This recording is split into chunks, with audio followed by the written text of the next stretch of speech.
காசு வாங்கிக்காம வேலை செஞ்சிருக்கு. அதுதான் அர்ப்பணிப்பு. அதுதான் டெடிகேஷன். என் வாழ்க்கையில நான் எத நினைச்சு சந்தோஷப்பட்டுருக்கேன்னா, கடவுளே நீ இவ்வளவு நாள் உயிரோட வச்சுட்டியே, நான் நெறைய பேத்துக்கு நல்ல வேலை பண்ணிட்டேனே அப்படிங்கிறது மட்டும் தான். நான் இத படிச்சேன், இந்த வேலைக்கு போயிட்டு அத சம்பாரிச்சுட்டேன், என் குடும்பம் எப்படி, என் பையன் அதெல்லாம் ஒண்ணுமே இல்ல. இதையெல்லாம் தாண்டி சும்மா ஒரு வேலைய செஞ்சேன் பாத்தியா, அதுதான் அந்த நாட்டு மேல இருக்கிற காதல். அதுதான் அர்ப்பணிப்பு. ஒருத்தன் நல்லா இருக்கட்டும்னு சரி நம்மளால காசு குடுக்க முடியும், சாப்பாடு போடலாம், படிக்க வச்சிரலாம், மெடிக்கல் ஹெல்ப் பண்ணிறலாம். 3 விட்டுட்டு கம்முனு விட்டுறலாம்ல. இப்ப எதுக்கு வந்து இந்த கன்சர்ன் எடுத்து இத பேசணும்? இல்லையா? இது அக்கறை தான். ஃபேமிலி போயிரும். ட்ரஸ்ட் போயிரும் மெயினா. ஹஸ்பண்டுக்கு தெரியாம குடுப்பீங்க, ஒய்ஃப்க்கு தெரியாம குடுப்பீங்க.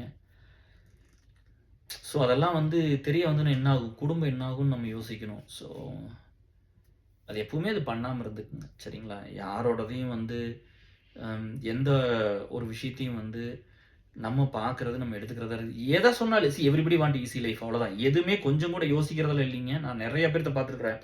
ஒருத்தர ஃபாலோ பண்ணுவீங்க. எதுக்குடா ஃபாலோ பண்றீங்கன்னு கூட தெரியாது. I want my piece.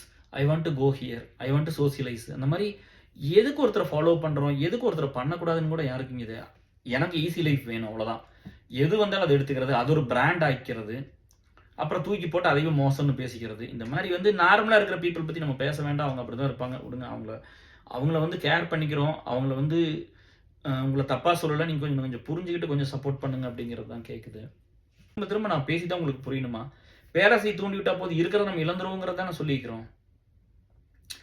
அதாவது வந்து சொசைட்டிய கெடுக்கிறதுனா, கிரிமினல் ஆக்டிவிட்டீஸ் பண்றதுனால மட்டும் கிடையாது. இது எல்லாமே தானே.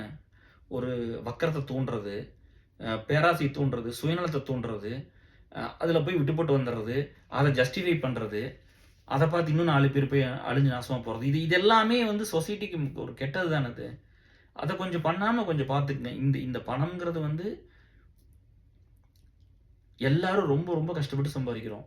அத எப்படி யூஸ் பண்ணிக்கணும், நம்ம எப்படி அந்த பணத்த ஹேண்டில் பண்ணணுங்கிறது எல்லாத்துக்கும் தெரிஞ்சிருக்கணும். சரியா? உடனே போதப்படுது. எதுக்கு கம்பேரிசன்? இவன் இந்த இதுல இருக்கிறான், இவன் இந்த இதுல இருக்கிறான், இங்க போணும். அதெல்லாம் ஒண்ணுமே சந்தோஷமே கிடையாது.